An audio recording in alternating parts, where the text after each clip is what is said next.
We here at Three Guys and a Flick podcast would like to wish you and your family a happy Thanksgiving. Happy Thanksgiving, guys.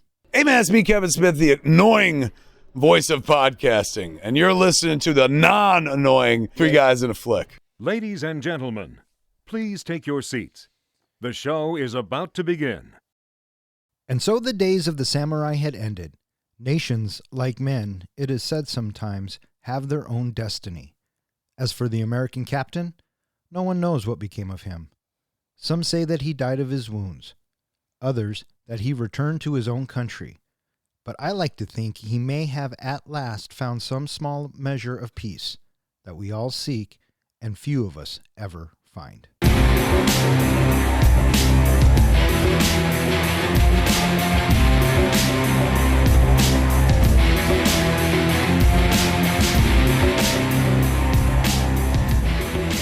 Welcome back. You are listening to Three Guys in a Flick. This is where we review the good, the bad, and the absurd. Tonight's episode, The Last Samurai. Beware spoilers. Coming to you from the aftermath of a battle on the island of Japan, my name is Don. And to my right, we have our comic book guy, John. I thought you were going to tell me to sheath my sword. And to my left, we have the professor, Ken. Hello, everybody. How you guys doing tonight? Aces, baby. Tonight we are talking about The Last Samurai. The Last Samurai comes to us via the Bronco helmet from our friend down in Turkey, Nolan. Professor, it was your pick. You picked The Last Samurai. Had you seen The Last Samurai before? I've seen it a couple times. Comic book guy, had you seen it? I believe I'd seen it once. Yeah, and I had seen it once too. So going back and watching it again as we're doing what we're doing, I'm looking forward to talking about it. Can I just apologize ahead of time for any names that we butcher throughout this podcast? Any names you butcher, because guess what? I'm not even going to attempt it. Okay. So there you go. So, hey, Nolan, be safe over in Turkey. Hope you enjoy listening. This one's for you. Released on December 5th, 2003, The Last Samurai was directed by Edward Zwick. The screenplay by John Logan, Edward Zwick, and Marshall Hertzovitz. And it stars Tom Cruise, Timothy Spall, Ken Watanabe, Billy Connolly, Tony Gwynn, Hiroki Sanada, Kuruki, and a bunch of other samurai. How'd this movie do, Don? This movie was made for $140 million and brought in $457 million. You know, that's crazy money because it sure didn't do that in America. That did not come from America. It made most of its money in Japan. It's in the name. All right, Last Samurai.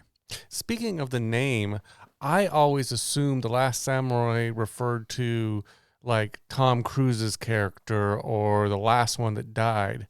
I guess that was not correct. No, I know, and I just found that out because I read your notes.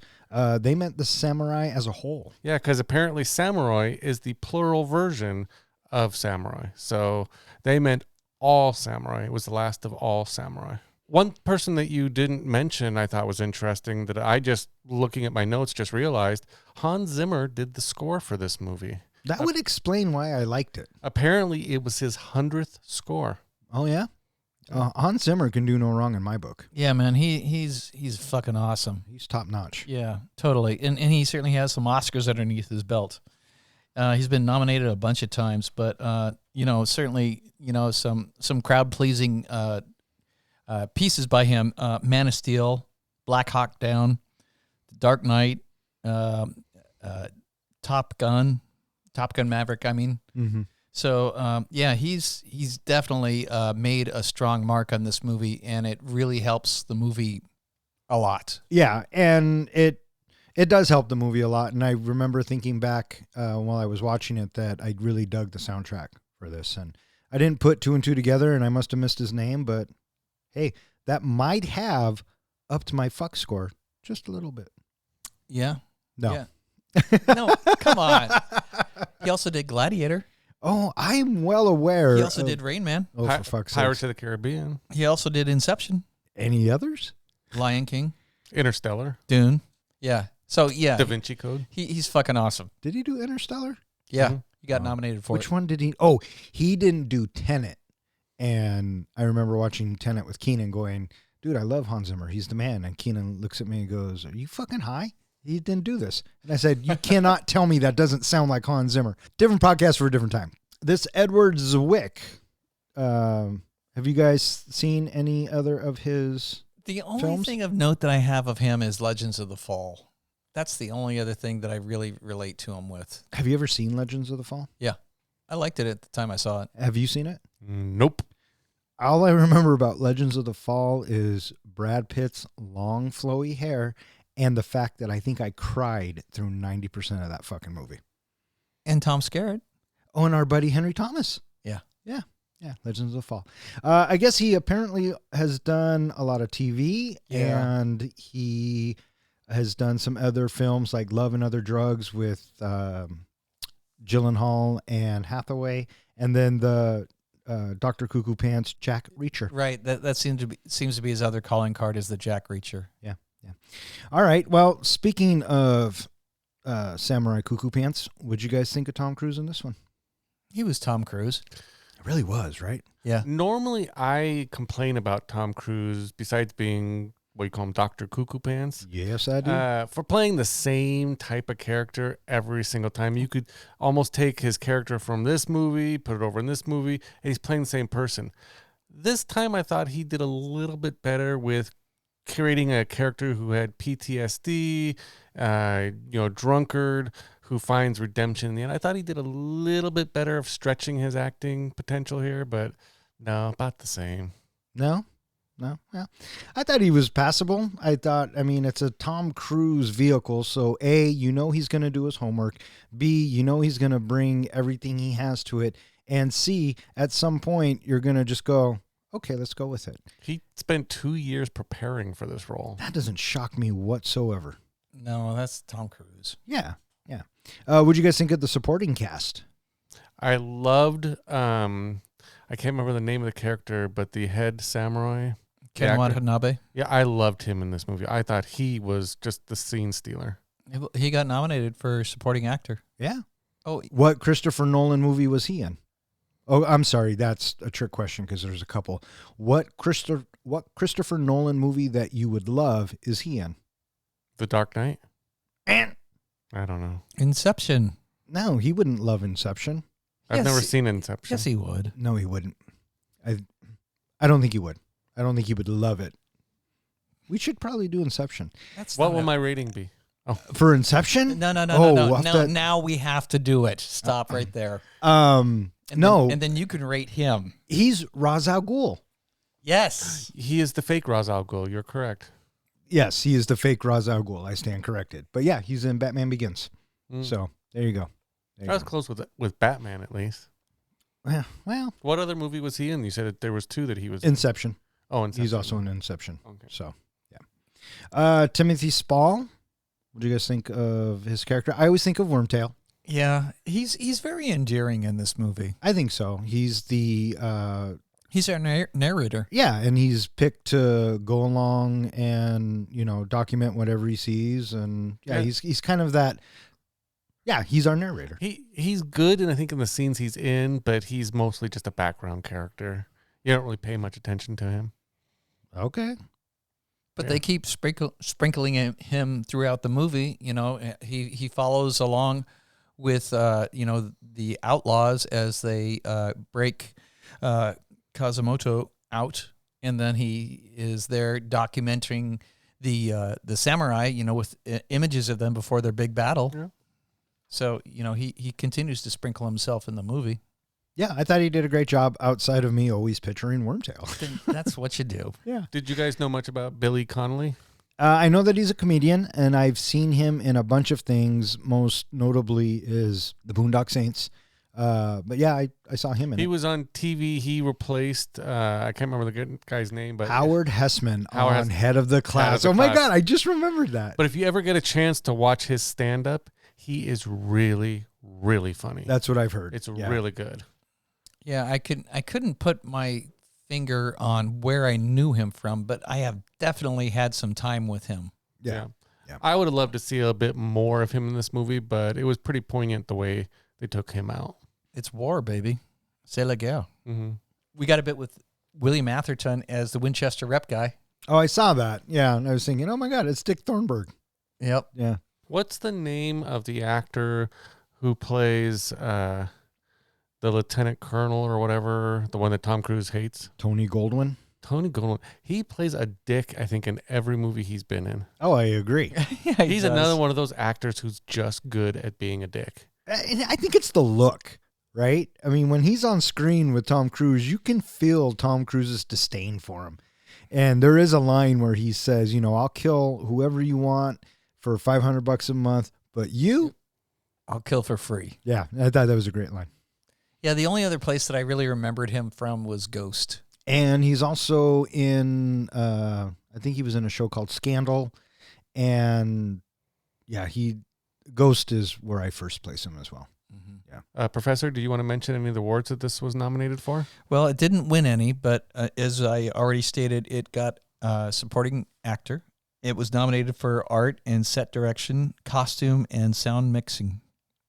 Yeah, I thought it was crazy that it didn't win any. I wonder what it was up against that year. Oh, you know what?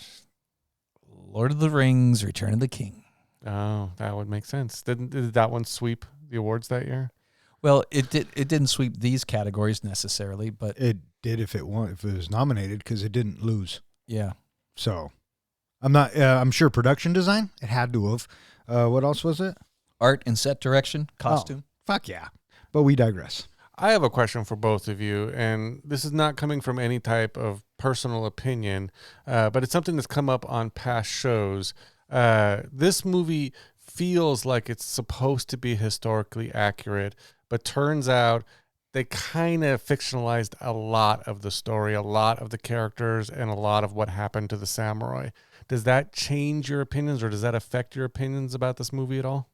It can, but it largely comes from my angle of approach to the movie. If my angle of approach to the movie is somewhat reluctant, or I don't want to necessarily say hesitancy, I am going to tend to be a bit more nitpicky about stuff, as opposed to if I am feeling appreciative or complimentary in general of the movie, then I'm willing to be a little more cavalier about, well, let's just pay attention to what the movie's talking about, as opposed to saying it's trying to be historically accurate. If it's trying to be historically accurate and it says it up front, okay, then I'm willing to embrace that. If it's not saying that up front and I have a general appreciation or a positive association with it, then I'm willing to let things go. Going into the movie, I already knew that there were some historical inaccuracies, so I was able just to watch the movie for the movie's sake of just, I'm watching a movie and to see if I would enjoy the movie. There were things like, I guess back then, the Emperor never spoke English, so there was none of that in those scenes. He would have never been involved in any kind of trade deals. The samurai didn't die out like that. They actually went on to become politicians and artists and farmers and things like that. They just moved on, and they were never really considered the protectors of Japan. So they really built that up in this movie to be a completely different story. Were the ninjas the protectors of Japan? No, they were used during a time and they were built up over a while, but they really never were considered the official protectors of Japan or defenders of Japan, anything like that. I will say that there are two movies in particular that I can think of where I watched it and I really enjoyed it, and then I find out about historical inaccuracies, and it really soured my opinion about the movie, and I haven't gone back to watch them since. The first one is Bohemian Rhapsody, and the other one is, I think it's called Green Card, with Viggo Mortensen. Green Book. Green Book, thank you. Yeah, so those two movies, finding out that they weren't all that accurate, is just like, oh. And I have little appetite to go back and watch them again, whereas initially when I saw them in the theater, it was like, fuck yeah. Yeah. The only film I think that really takes me out of the historical fact, once you find out it's all bullshit, is Bloodsport. Yeah. Yeah, That one was a big bummer for me when I found out it was Me all too. bullshit. Yeah. So, yeah. So there's something to be said about your point there, comic book guy, for sure. Is it trivia time? Well, yes, Don. I believe it would be trivia time. In our continuing pursuit to crown the master of movie trivia, I've prepared a series of questions related to the movie we are currently reviewing. Please wait until I finish each question before answering, Don. Why did Captain Nathan Algren go to Japan? For To money. kill people. Money. Closer to what Ken said. He was hired to train the Japanese army. During Algren's stay in the samurai village, he was cared for by a woman named Taka. What was her relationship to Katsumoto? She was the brother of Watanabe. Katsumoto, sorry. No, she was the sister. Yeah, she was the of sister. Katsumoto. Yeah, she was the brother. Oh, okay. Wait, you didn't see that version? Oh, fuck. Was I watching the wrong one? What city is Nathan in when we first see him? London. Professor, you got to guess? San Francisco. San Francisco is correct. Hey, fucker. After Katsumoto and his samurai attacked a railroad, the Japanese army was ordered to go in and confront them. Why did Algren oppose this? Because they weren't ready. Exactly. Good call. During the Japanese army's first encounter with the samurai, Algren killed a samurai named Hirotaro. What color armor was Hirotaro wearing? Red. Very good. Nathan travels to Japan to train the Japanese army. What is the name of the harbor he lands at? He lands at the Yoshino province. The harbor name, though? That's pretty good, though. That's more than I would know. The name was Yokohama. While Algren resided in the samurai village, an elderly samurai was assigned to follow him. What did Algren nickname the samurai? Bob. When Nathan is fighting the samurai, he uses a flagpole to protect himself. What animal was on that flag? A dragon. Tiger. In Tokyo, Nathan decides to return to the samurai village. Bagley decides to go talk to him in his room. What was Nathan's room number? The fuck are you talking about? Man, I don't know. 69. 301. It's a very famous number. 69. 301. It's the answer to life, the universe, and everything. 69. 42. No, dude. The magic number is 69. Whoever's No. telling you otherwise is wrong. I think some of our listeners will understand the answer to life, universe, and everything is 42. Yeah, well, they're wrong. But go on. I think the professor has stolen it this week, so he is now in the lead.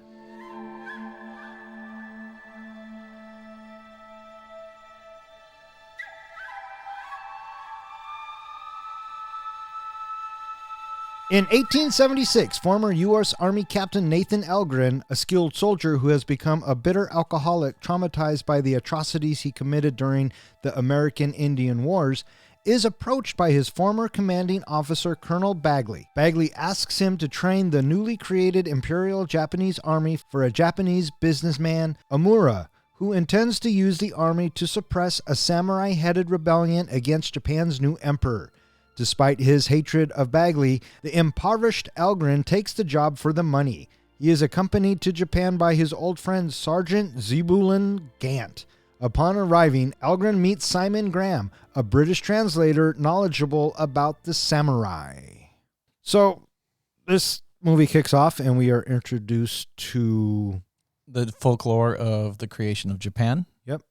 And then we have a little dream montage of Katsumoto and the bit with the little tiger. And then we get the title card.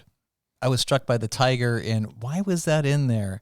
And then only to have that happen that's when we get Algren and he's doing his fighting later on, that I was wondering if he was having a vision that was going to be for Algren later. Wow. Or foreshadowing. There you go. I Look was at that. trying really hard not to say that, but Well, at some point you knew he was going to come back with that, right? And then we're introduced to Algren. Samurai Cuckoo Pants. I did think this was an interesting way to introduce his character to us and just how damaged he is.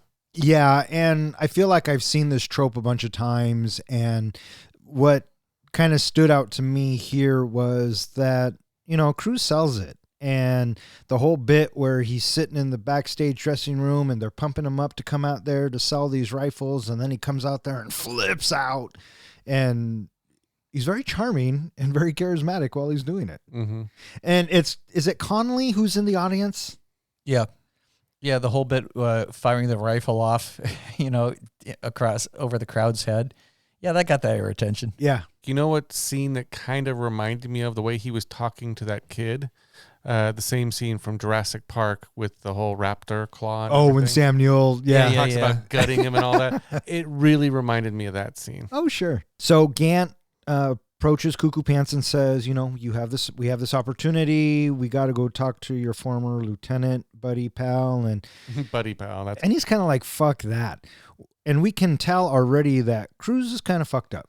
Mm-hmm. He's got a lot of PTSD going on. And a serious alcohol problem. Yeah, which I'm sure really helps the issue. He's also introduced to Omura, and Omura offers him like $250 or $300, and Algren, he comes right back with $500. $500 a month to train his army. And so that's the deal. He says, and he says he's happy to do it, and hell, he'd be happy to kill for free. Sure. And you get the feeling right away in this movie that, first of all, Tom Cruise's character, he's out of fuckets. He just doesn't give a crap anymore. And he's also kind of just waiting to die. I mean, he's like... More or less. He's just on a road to basically kill himself. I very much felt that as well. Yeah, Mm-hmm. yeah. Yeah, if it happens, okay. If it doesn't happen, okay. And so he agrees to this, and he is sent off to Japan, and he's got a sail there. How long does it take from San Francisco to Japan? Back then, probably about a month. I don't know if it would take a month. That doesn't sound no. doesn't sound out of the ordinary. Okay, but that's a steamship, right? As opposed to a sailboat? So I'm guessing. Well, So I don't know. I'll bet you it'd be at least a week. if they're leaving out of San Francisco, I think at a minimum it would be a week. they have to right? head past Hawaii, probably to hit Japan. I don't know. Maybe a week or maybe a month. I don't know. If only there was some way to figure this out. Don, why'd you have to bring this shit up? Hey man, I was just curious because as I was watching the movie, Man. Cuckoo Pants is sitting on the bow or on the side, and it's a nice little montage, right? And he's doing his narration, and he's getting ready to go face the challenges that he's about to go face. And I thought of King Kong, the Peter Jackson one, when Yeah. Jack Black and all of them are on the boat. Yeah, It's yeah, very yeah. similar, right? Anyways. So we get there and we meet Simon Graham, the British guy that is going to more or less fill us in, the audience, as to what the heck is going on in the culture of Japan. Right. And he is his translator, which good thing to have. He's also the guy that tells them what's right and wrong. Like, you can look at the emperor, but you don't do this and you don't do that. And so he's kind of their cultural expert as well. Yeah. Yeah, because he's been there for a while. Right. And he takes us to meet the emperor. Right.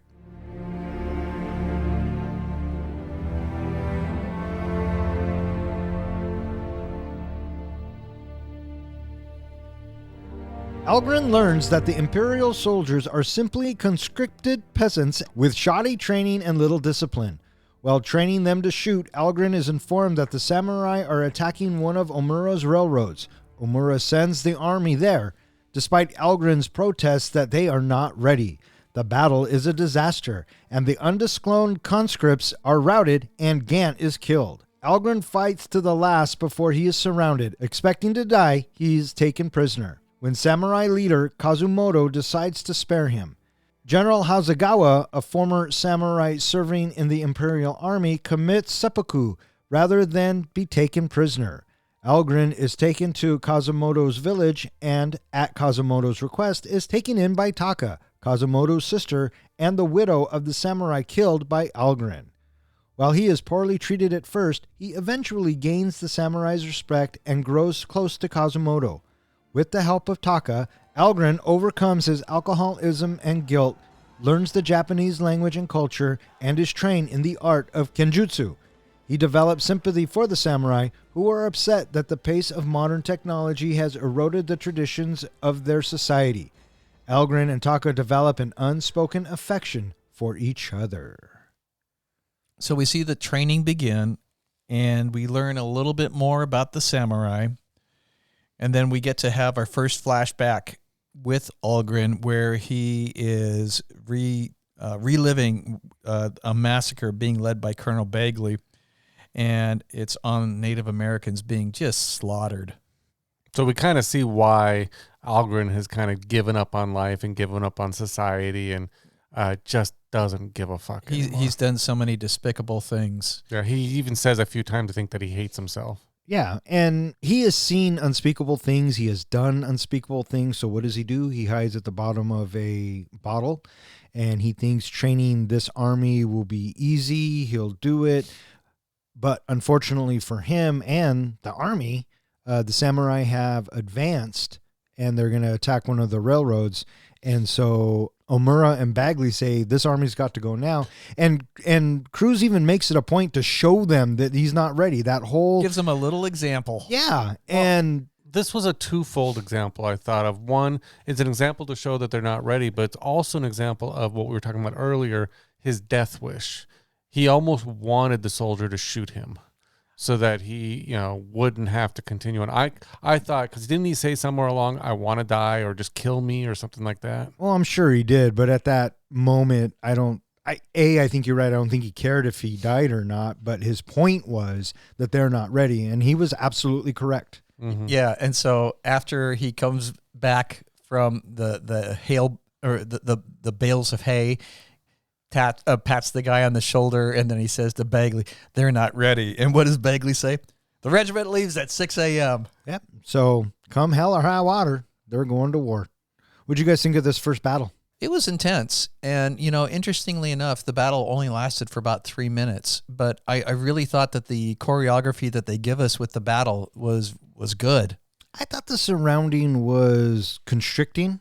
They were in a forest and there was fog, but I thought it was shot very well and predictable. Mm-hmm. You knew exactly what was going to happen. We knew that these soldiers were going to panic. Yeah, and I thought that when the samurai came through the mist, Right. or the fog, Right. On horses. yep, I thought that was very effective. And then I also thought, these guys have guns and these guys have swords. It should be a no-brainer, but no, not at all. The samurai whoop that ass. Well, you could see kind of what Algren was going for. He wanted them to get up close because you're right. They don't carry guns. They're coming straight at him. You can shoot them close up because he knows that his guys have no aim. Exactly. That they can't shoot anything. So wait till it gets close. Except somebody decides to shoot early, which causes everybody to shoot early. And back then, those guns had to be kind of reloaded all the time. Yeah. So that gave the samurai the advantage. Yeah. And the samurai took advantage of it, and the samurai came out victorious. This is where Gant gets it too. I didn't expect for his character to die so quick. I think it was one of those that we've talked about before of to try to show us or try to say to us this shit is real and anybody could die at any time. Well, Similar. Well, and there's something else that I think comes into play for Algren's character. Algren's character is one of these people in war that just doesn't die. Everybody around him, he has seen death more times than anybody else, and for whatever reason, he just doesn't die.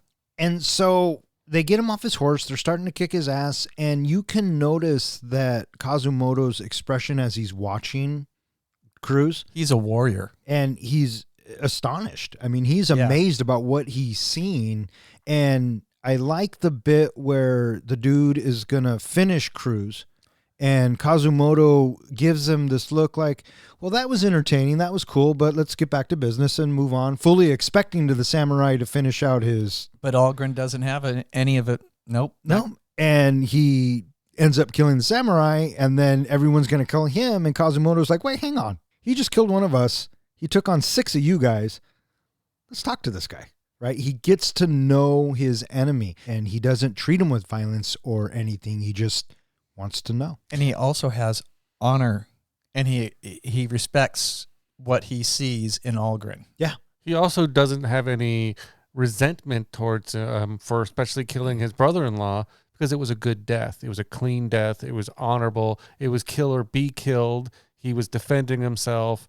So he sees in Algren a warrior spirit, as you mentioned earlier. Yeah. And so they're taking him away, and as they are leading him away, Algren sees one of his army lieutenants or colonels or whatever he was. He was like a general. Yeah. But he was a former samurai, and clearly he had ties with the samurai and Kazumoto, and so he decides to have the honorable death and kill himself. But Algren doesn't see it that way because, well, he's half dead and, well, he's American. Well, he also doesn't see because his back is turned to the guy who is committing seppuku.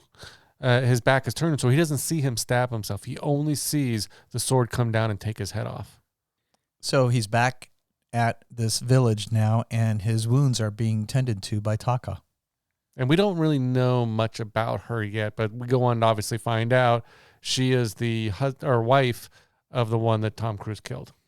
Yeah, I thought interesting choice.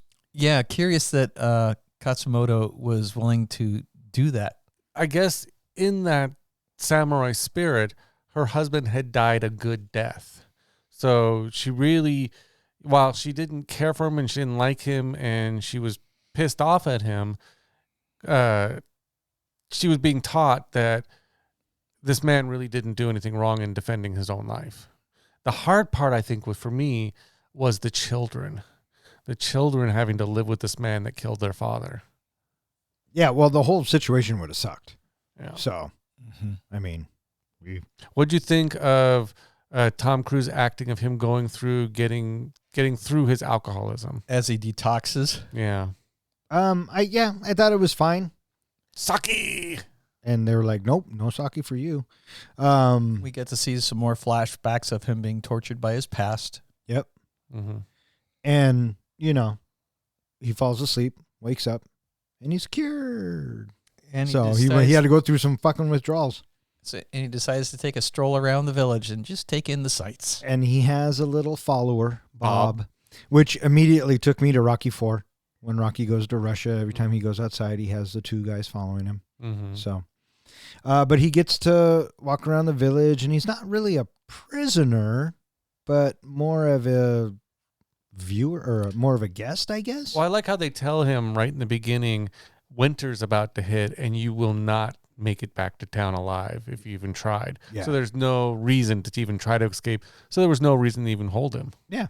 So he observes some of their training, but eventually he does end up to the temple where he meets Katsumoto. And they have a back and forth. I thought this was a great scene. And, Kazumoto just says, "What's your name?" And this is where Cruz is like, "We don't behead our guys." And he's like, "Neither do we. It was an honorable fucking death. I don't know what you're talking about." Mm-hmm. And I also like Kazumoto's whole thing about, let's just have a good conversation. The very next shot that we get is, I think, a touching representation that Algren realizes that he has some, I guess you could say, some sort of respect for the people that are around him, because he has his muddy boots go through the house, and then when he gets back to the house again, we see that his boots are taken off outside, and he walks in without his boots on as a show of respect towards Taka. Yeah, well, when he walks out, he sees the shoe prints, and I'm thinking, God, what a fucking dick. And I'm glad that he learned that, and it was a subtle thing to show. Yeah. But I think it was important. Yeah. Because that kind of sets the stage for everything that happens coming forward. He's starting to accept the fact that he's there, can't do much about it, already met with Kazumoto, so might as well make the best of it. And then he's led to a dinner table where he sits with the little family. Then we get him outside where he is jousting with the boy. And we have Yujizu take on Algren. And what we get in Algren is his just unwillingness to yield. He gets his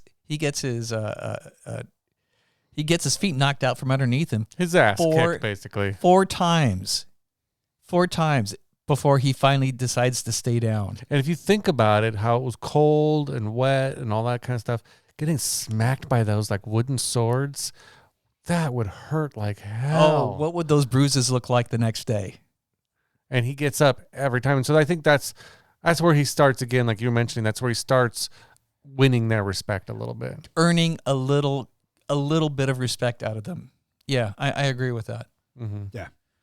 And I think that's also where Kazumoto starts seeing that not only can we learn from him and learn his ways, let's teach him our ways.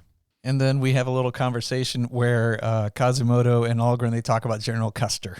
Yes. And that is telling, because that is something that's going to come up for the third act of the movie. Well, something that I really appreciate about this was the two different perspectives. How Algren describes him as a crazy man who led his soldiers in, just a few soldiers in, to fight off thousands of Native Americans, all that.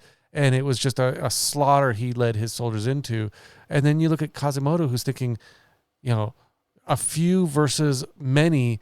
That's a great way to die. That's such an honorable thing. That's such a brave soldier. So Custer is an amazing man. And here's Algren going, no, he's a lunatic. What side are you on? A lunatic. Oh yeah, he's an asshole. He got all of his soldiers. He's killed. a fucking nut job. So that should be red flag number 1 for Cruz with Kazumoto. But then we kind of see almost like like you mentioned, a Custer-like battle at the end where these few samurai go against a huge giant army. And what happens? It's a slaughter, but it's an honorable death. It is a good death. I agree to disagree. We see Algren donning a new wardrobe now. He is doing his little hiya, jump moves. Well, he gets And his Jedi robe. Yeah, and His Padawan. Higgin walks in on him, but Higgin bows to him, right? Mm-hmm. Higgin doesn't have to bow to Algren, but he does, and Algren bows back. And then we get the bit where he trains every day. He interacts with the family every day. He interacts with Kazumoto every day. We kind of get his routine and how it's all kind of coming together. Right. And at the same time, Taka, she's pleading, would you please, please, please get him out of my house? I don't want him there. It's And too rightfully painful so, yeah. and humiliating. And he smells. What do you think of the training montage of him learning to get out of his own head? Where they say, let go of everything else. You're focusing on this, you're focusing on that. Just focus on nothing. And all of a sudden he's able to stand up to the trainer. Man, that was all right. I thought it was all right. I mean, it's nothing new. This I kind of feel like You use the Force, Luke. I mean, it's the same shit. Yeah, I mean, basically too, it's again, this is something he's going to use later on in the movie of getting everything out of his head and focusing on just his target. Yeah. Mm-hmm. Yeah, and we get a couple of montages in here to show the passage of time. It's winter time, and then we're coming out of winter time, and it looks like he's teaching them how to play baseball. Maybe. Would you say about 3 months pass the whole time he's there? I was trying to guess probably as long as of a winter season. Yeah, because when they go back to Tokyo, I'm guessing that's probably early spring. Yeah, I'm thinking he got stabbed like a pincushion in that first battle. He'd have some damage, I think, still. Mm-hmm. Yeah. But there's definitely some time passing. But then we get to see that he's coming along when you have the other samurai betting, how quickly is... How many hits? Yeah. Yeah.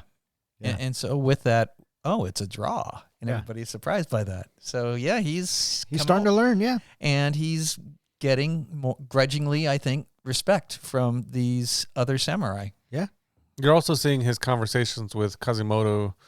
They're getting more peaceful, more thought out, and like two friends having a conversation. mm-hmm. Yeah. Kind of like Neo and Morpheus. Or Obi-Wan and Luke. Yeah.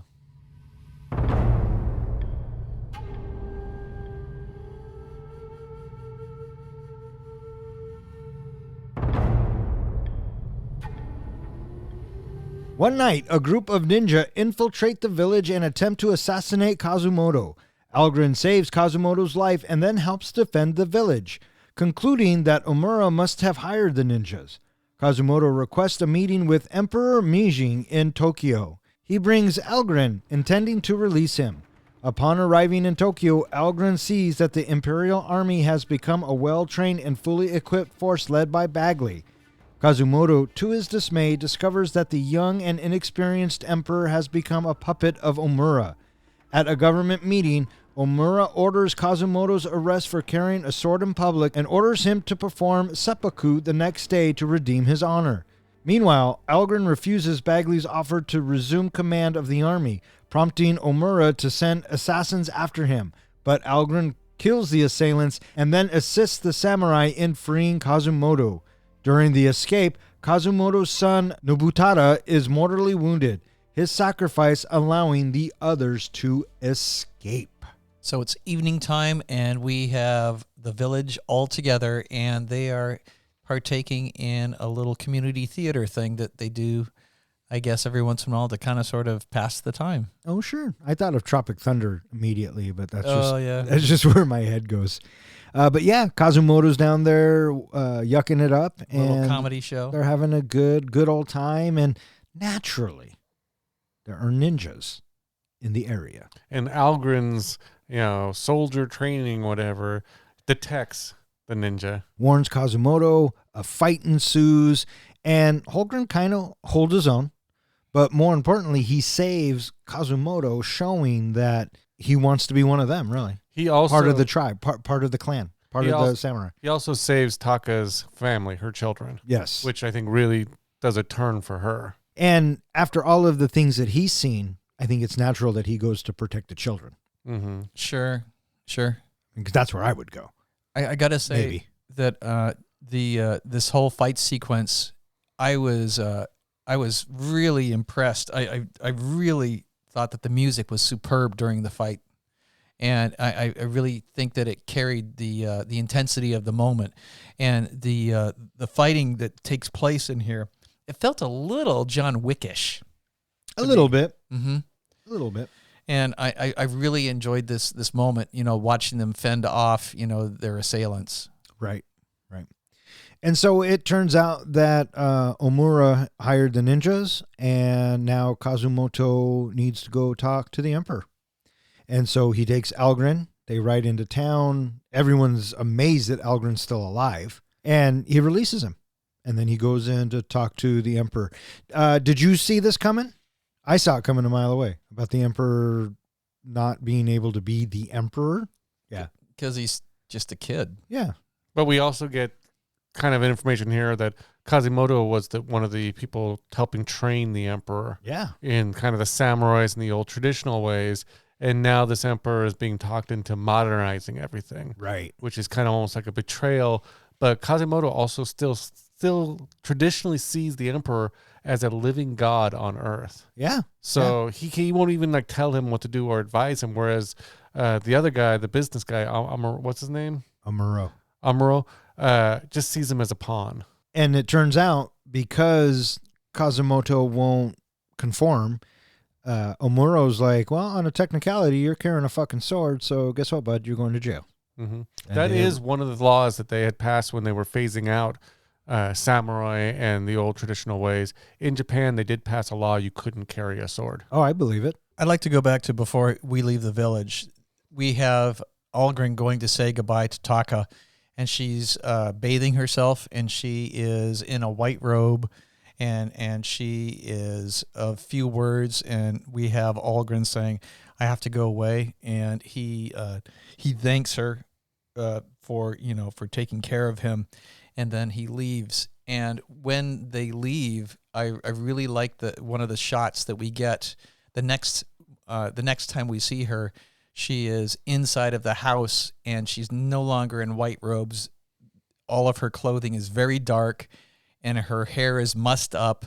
And we're watching the horses storm by outside the house.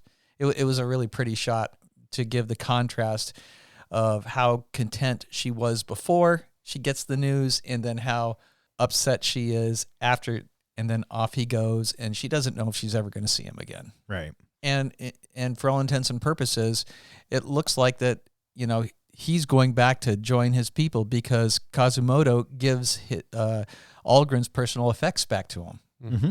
So Algren basically says to Bagley, I'm not going to come back. I'm not going to lead the army. I'm done. And that's when that business guy, Amuro, decides, well, then he's got to die. Right.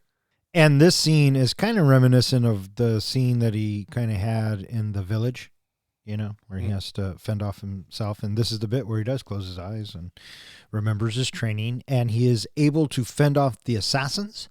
and he decides, you know what, this is bullshit. I'm going to go get Kazimoto, and we're going to get out of here. What I didn't see happening in this is that Kazimoto losing his son. Yeah. Yeah. I figured somebody was going to die, but I didn't expect it to be the young guy. Yeah. There's a couple of little things that transpired during this time as well that we jumped over. We so quickly we get to see that the army now looks polished, and they have howitzers and they have Gatling guns.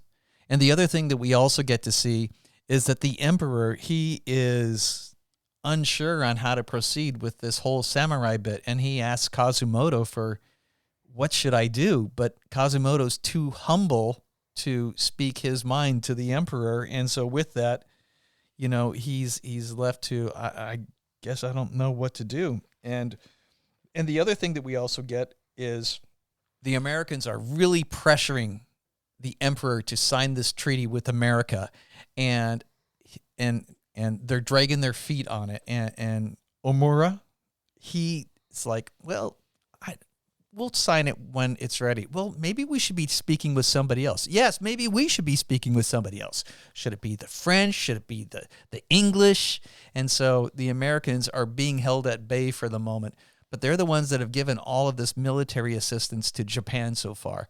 So things are really starting to come to a head here. There's one other thing that also happens, which is we get to watch Graham come to the aid when he's being humiliated by the army soldiers, and they end up slicing off his samurai hair, which is got to be the ultimate humiliation for him to have that publicly happen to him. Oh, sure. Yeah, Algren saw that he was about ready to pull his sword, which meant he was going to die. Totally. And it was probably going to start a huge thing. So he basically went over and said, basically hinted to him, your hair is better than your life. Yep. Sure. The other little bit that I really like here is Algren gets a visit from Colonel Bagley, and he finds out that Algren's not sticking around, and he is such a douche when he's talking to him. He starts rambling on, and he looks so sinister in the lighting in the hotel room. He just looks so evil. I was just struck by that. And he said, well, we should have a little trouble handling the rebellion, even without you, especially without you. Yeah. It's like, dick. What a well, dick. he wasn't a nice guy to begin with, So And you knew that it was boiling up to the point where Algren was going to have a chance to kill this guy. Oh, sure.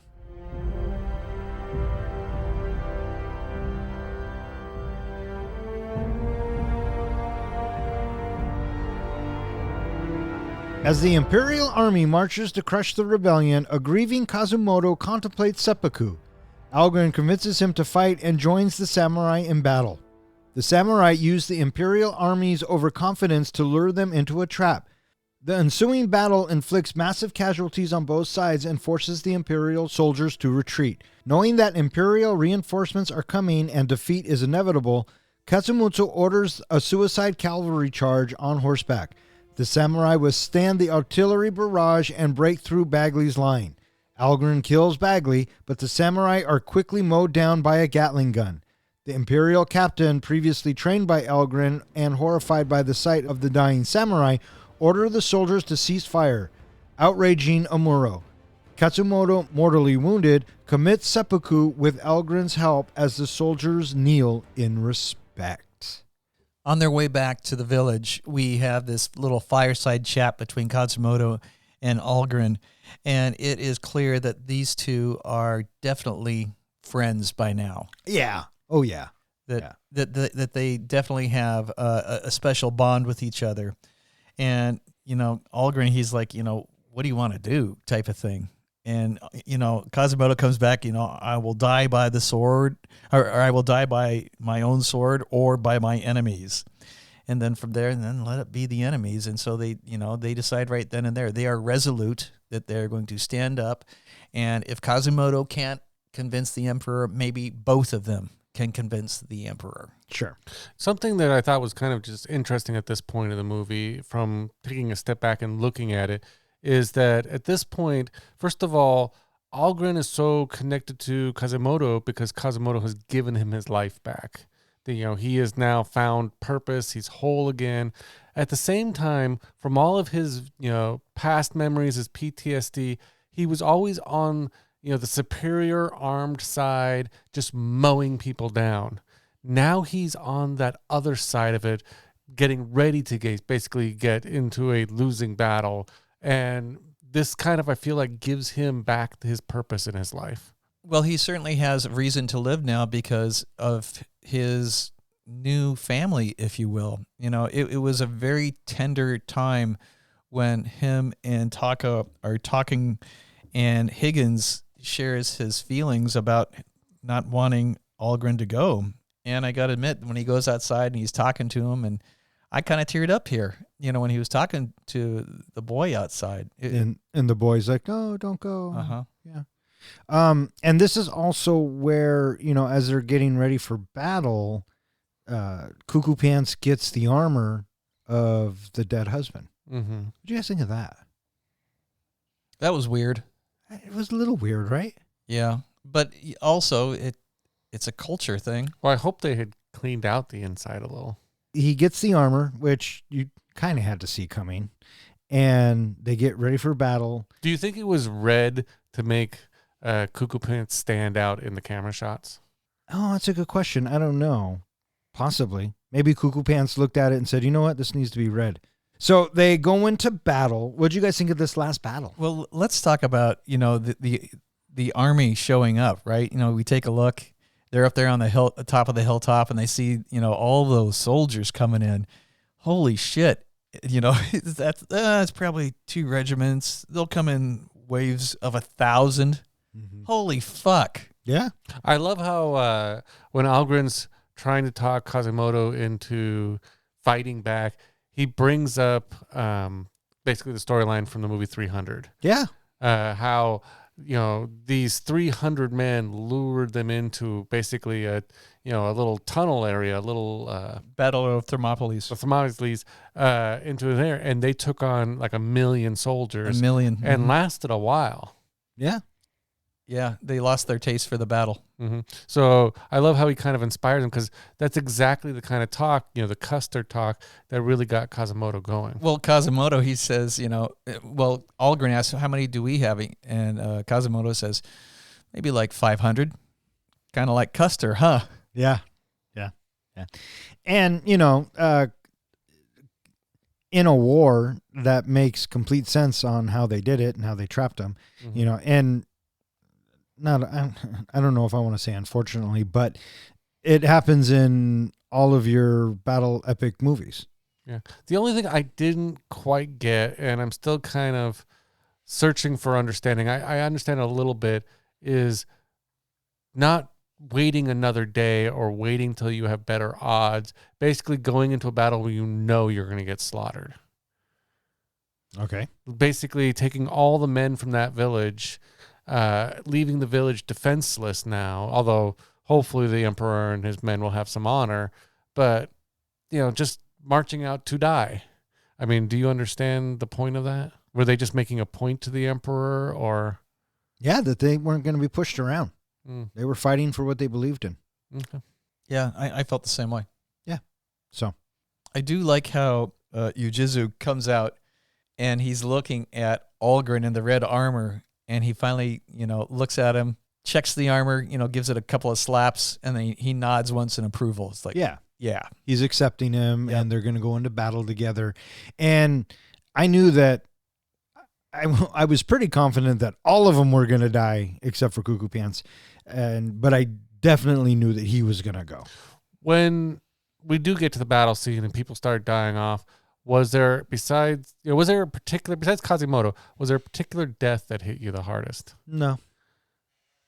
Between those two, him or Bob, which one was harder? Neither. Neither. None of the deaths were hard on me. You didn't feel attached to any of these characters? Not really. Well, I kind of was attached to Bob a little bit. He was silent Bob. He didn't say anything. Yeah. Well, he Right. talked at that point. I mean, he's lovable, Yeah. but I mean, I didn't cry.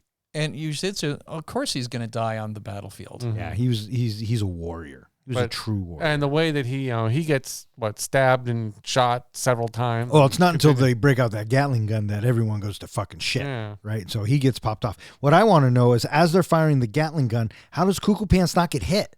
He gets hit a couple once times. or twice. Come on, that gun's firing 20 rounds every 8 minutes. I'm pretty sure Tom Cruise at this point is immortal because he's been stabbed, he's been shot, he's been everything, and he just survives. That's a fair statement. Well, that's a fair statement. And those Gatling guns, those Gatling guns could only fire straight. That style of Gatling, they don't swivel. It's just straight. So all the strafing that they were doing, that's not really happening. But whatever. Yeah, it's. And once again, it comes back to the fact that he is just somebody that always lives. Right. The character. Yep. Yeah. And so Kazumoto and him are on the ground. And one of the lieutenants or whatever in the army who served with Cruz, the second in command, second in command, he's like the NCO. Yeah, he's like, oh, you guys got to stop firing, whatever.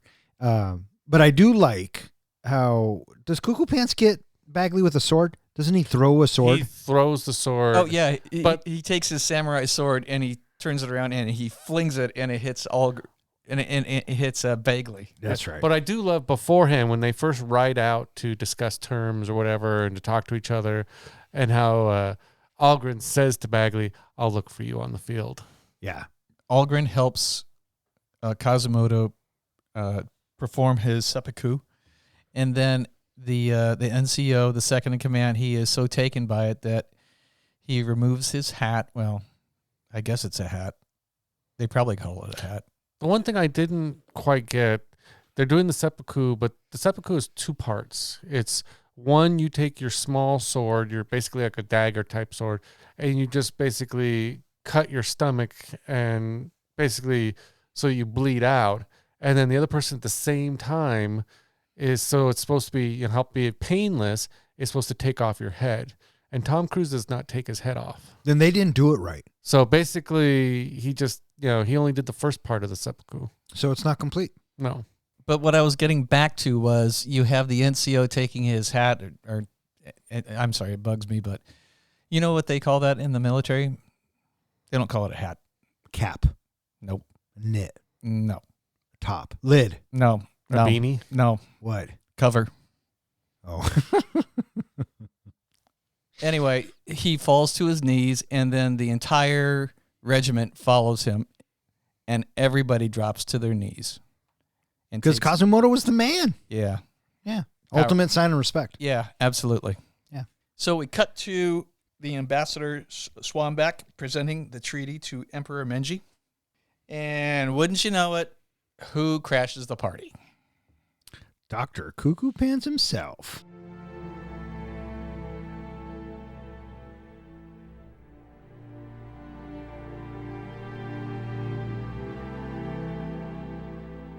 Later, as trade negotiations conclude, the injured Algren interrupts the proceedings. He presents the emperor with Kazumoto's sword and asks him to remember the traditions for which Kazumoto and his fellow samurai fought and died. The emperor realizes that while Japan should modernize, it cannot forget its own culture and history. He rejects the trade offer, and when Omura protests, the emperor tells him he has done enough and that he will seize Omura's fortune to distribute among the people. Omura claims to be disgraced, and the emperor offers him Kazumoto's sword, saying that if the shame is too great, Omura should commit seppuku. Omura relents and leaves. While various rumors regarding Algren's fate circulate, Graham concludes that Algren had returned to the village to reunite with Taka. Roll credits. So Cuckoo Pants manages to make it off the field, goes to the emperor, and presents Kazumoto's sword to the emperor. And I'm sorry, I saw this coming a mile away as well. I knew the emperor was going to be like, "Oh no, wait, dude, you're right. Fuck these guys, and I'm going to honor our shit." Well, the one thing that really bothered me is Omura already didn't like Algren, wanted him dead. And basically, Algren shows up at the door, or he finds out that Algren's outside, and he says, "Sure, bring him on in." Why did he not say, "Leave him the fuck out," or arrest him, or take him away, or do something with him, instead of bring him on in. Never thought about it. I didn't either. I thought it was a very strange move on his part. Well, joke's on him because Algren fucked it up for him. Yeah. So, what are you going to do? I do like the whole thing of Algren coming in and almost speaking for Quasimodo, gets on, his knees, head on the ground, acting exactly probably how Quasimodo would have done that scene. Yeah, and then he more or less says, what I think Quasimodo would have said at the end, when we have Omura. So, this man fought against you, Your Highness. If you believe me to be your enemy, command me, and I will gladly take my life. I felt like he was just parroting Quasimodo right there. So, hey, props to him. Mm-hmm. And the Emperor went for it. Ultimately, Algren went there for Quasimodo because this is what Quasimodo wanted. And he was so attached to him, and there was so much honor between the two of them. It was a no-brainer that he went up there and did it. I think that the fact that he presents himself as one of the samurai and the Emperor buys it because he feels so bad that he didn't listen to Quasimodo in the first place, Robert the Bruce. It was a very powerful scene. Mm-hmm. I do also feel that this is the final transition of Algren into a samurai when he basically offers up his life. When he basically says, "You say so, I will take my own life." He has now really become the samurai. Yes, and then afterwards, when the Emperor asks him, "Tell me how he died," and he responds with, "I will tell you how he lived." Oh, so sweet. Mm-hmm. I do like, too, it was pretty predictable for, the Emperor all of a sudden to man up at the end. But where he tells Amuro that, since you were in such a giving mood and everything, why don't we give away all of your lands and property and everything to the poor people? And that's where he says, basically, you dishonor me. Well, here's the sword to kill yourself. Yeah. One interesting thing that I forgot to mention during our last part, during that battle, there was a point where Tom Cruise almost died. Did you hear about that story? Yeah, where the sword got really close to his throat. Yeah, it got so close during one of the fight scenes where the horse moved differently or moved wrong that he actually got a cut on his neck. And if it had been just a little bit different, it would have basically cut open Tom Cruise's neck. Yeah, well, just think of all the movies we wouldn't have gotten. And so it kind of gets wrapped up with the ending narration, and it, some say that he went back to America, some say that he died of his wounds, but Graham likes to think that he went back to the village to be with Taka. And that's kind of a happy ending. Mm-hmm. Yeah, I thought so too. Yeah. So, Roll credits. roll credits. So you guys remember the scene where it was just the few samurai versus the many Japanese soldiers? Did it remind you of Helm's Deep at all? Oh, fuck. And now it's time for John's precious moment. This is the point in our podcast where I compare the movie we are currently reviewing to the greatest movie series ever made, Lord of the Rings. Frodo is Nathan Algren. Like Frodo, Algren is a reluctant hero thrust into extraordinary circumstances.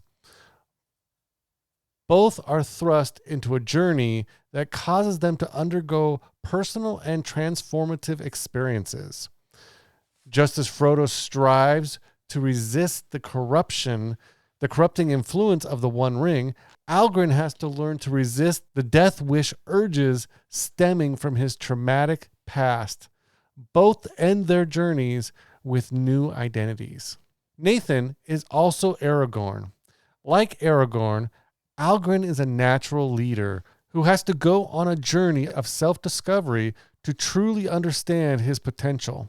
As Aragorn began as a reluctant hero, Algren, too, was a reluctant hero stemming from being a disillusioned former soldier haunted by his past. Samwise is Ugio. Although Samwise in Lord of the Rings is always supportive of Frodo, it takes Ugio a while to come around.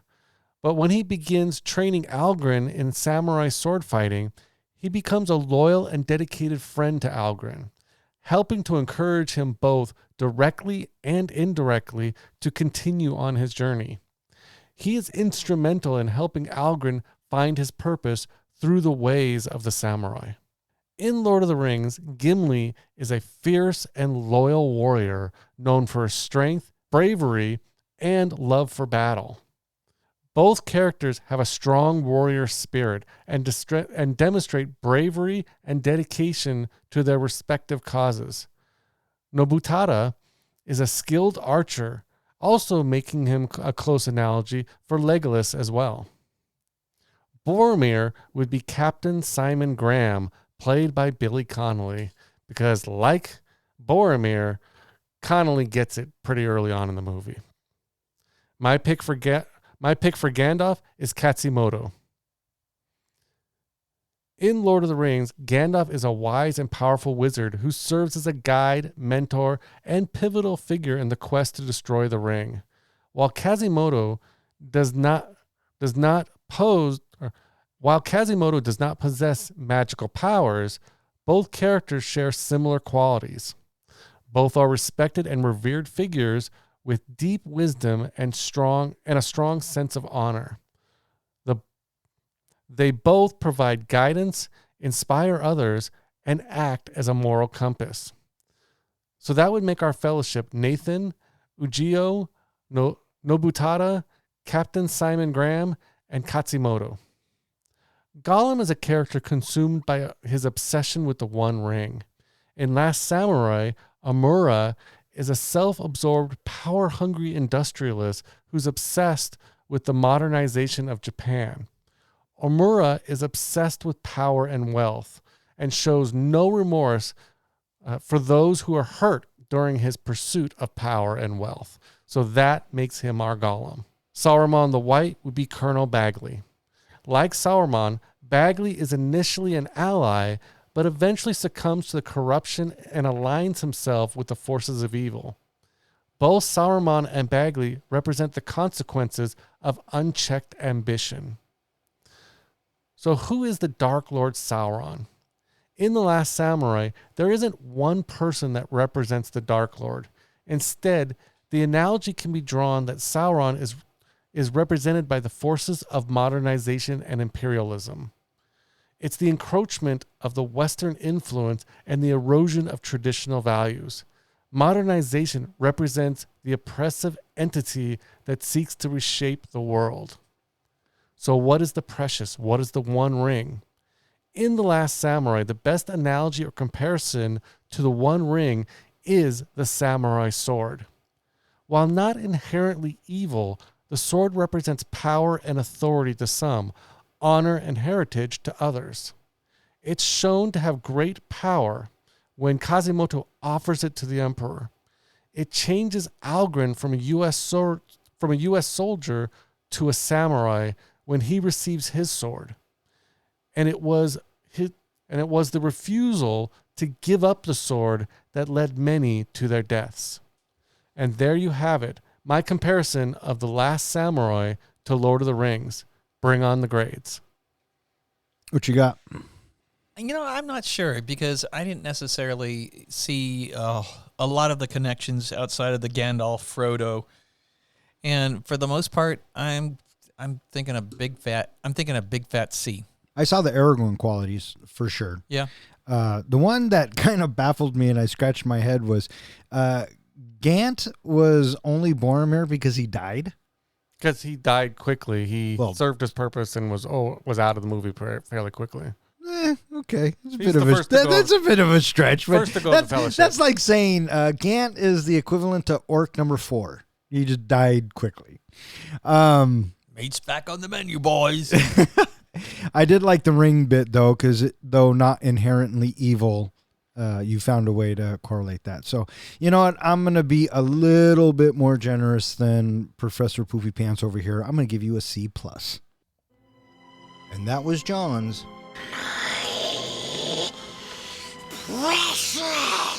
moment. All right, what do you guys think? You guys ready to rate this flick? I'm ready to rate this flick. Johnny, you ready to rate this flick? Which translates to? I am ready. Professor, how do we do our ratings? We do our ratings on a scale of 1 to 5 fucks. 5 fucks is a movie that we think is cinematic gold. Anytime somebody says, hey, you want to watch The Last Samurai? You're like, fuck yeah, I do. A 1 fuck movie is, you watched it once and you're done. You're never going to watch it again. There's nothing you want to see about it again. And what's a 0? A 0 fuck movie is you get done watching it and you're like, oh, for shit's sake. What the hell? Who made me? Why would you make me? I want 2 hours and 34 minutes of my life back. Or in other words, we just don't give a fuck. All right, Professor, you picked it. You're going. The Last Samurai with Tom Cruise is definitely a Tom Cruise movie. All the way through the movie, you're going, yep, that's Tom Cruise. Although his hair does grow to show a passage of time. It starts a little shorter, then gets a little longer, has a scruffy beard. Yep, that's still Tom Cruise. But outside of that, I thought that Ken Watanabe, he was exemplary in this movie. He was so entertaining to watch, and I really appreciated his dialogue. There's definitely some good dialogue that happens back and forth in this movie during the quieter times of the movie. It is a little long, being 2.5 hours long, but I understand because we need to see the conversion that happens for Algren to go ahead and accept his new situation and come to embrace it. So, that takes time to have that happen. The supporting characters, I thought they were fine, but, I really think that what really helps sell the movie is the music. There's definitely some wonderful music cues. The cinematography of the movie was okay. I didn't necessarily find myself going, wow, to any of the shots necessarily.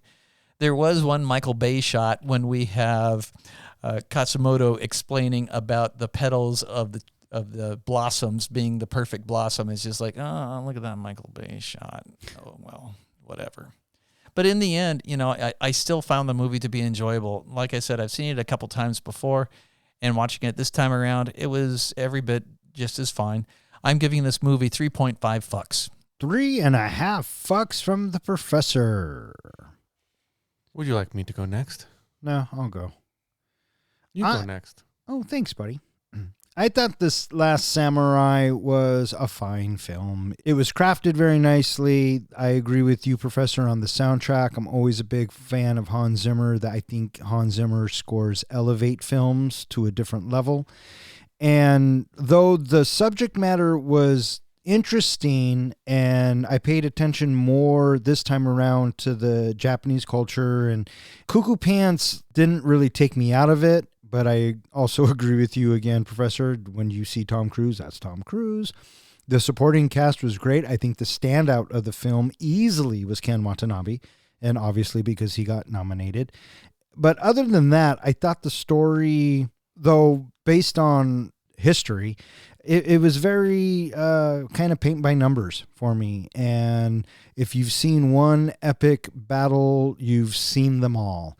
And the Last Samurai didn't go out of its way to do anything to make me go, wow, or look at that shot. It's absolutely beautiful. Is it passable? Sure. Is it one of Tom Cruise's best films? I don't think so, but what do I know? I'm giving The Last Samurai 3 fucks. Is it my turn? Yeah, I think so. You are the last samurai, but go ahead.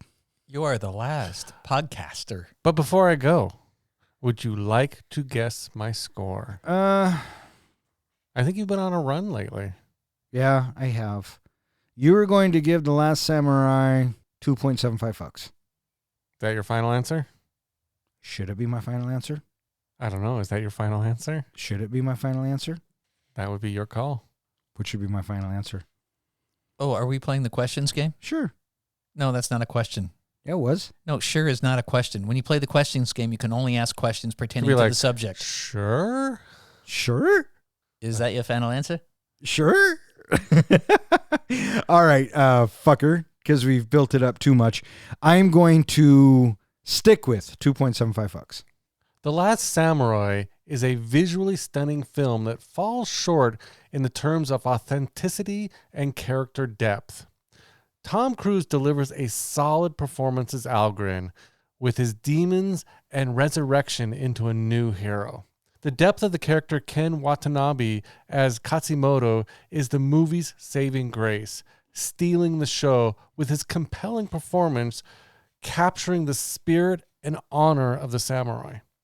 The battle sequences, while beautifully choreographed, are often overshadowed by the film's pacing issues and slow, over-emotional moments. Director Edwin Zwick's attempt at capturing the samurai's culture feels a bit glamorized, bordering on almost super heroic and lacking in realism. It's worth a watch, but don't expect it to be an entirely authentic portrayal of the samurai culture. So with that, I'm giving The Last Samurai 3 fucks.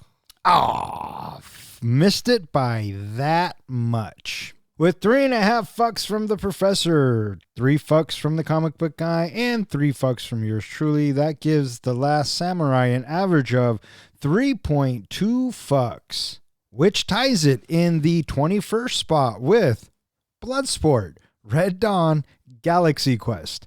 It is slightly better than Flash Gordon, The Untouchables, The Wolf of Wall Street, and slightly worse than RoboCop, Roadhouse, Chef, and Doctor Strange in the Multiverse of Madness. While I can understand Roadhouse, how can it be better than Flash Gordon?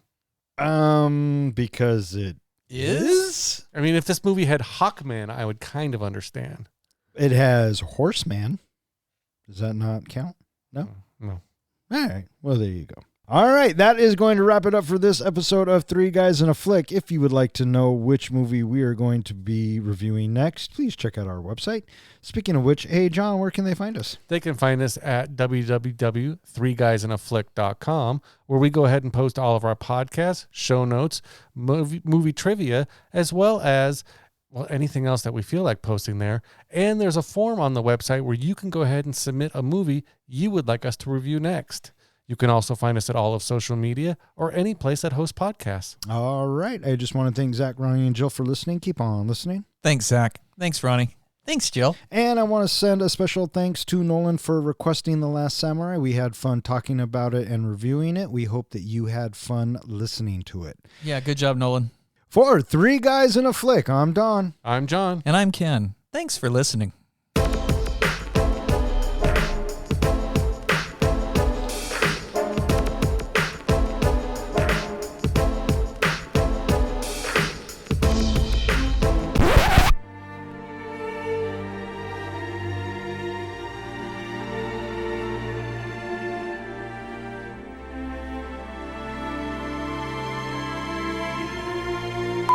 What do you mean you don't have a samurai sword? That's weird. I don't have a samurai. That is Wait, weird. how many swords do you have? 5 or 6. And Whoa, not a wait. samurai sword. Hang on. You have 5 or 6 swords? You don't count lightsabers as swords? No. What? Okay. They would okay. call them Okay, swords hang if on. they were swords. Oh, I see. Professor, would you consider a lightsaber a sword? Yeah. Yeah, me too.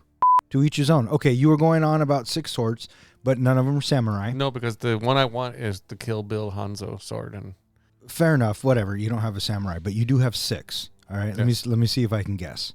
All right. can you guess which one's my favorite, too? Well, okay. One thing at a time. You have the sword from Princess Bride. Yes. Yes, the 6-fingered man sword. Okay. He has the 6.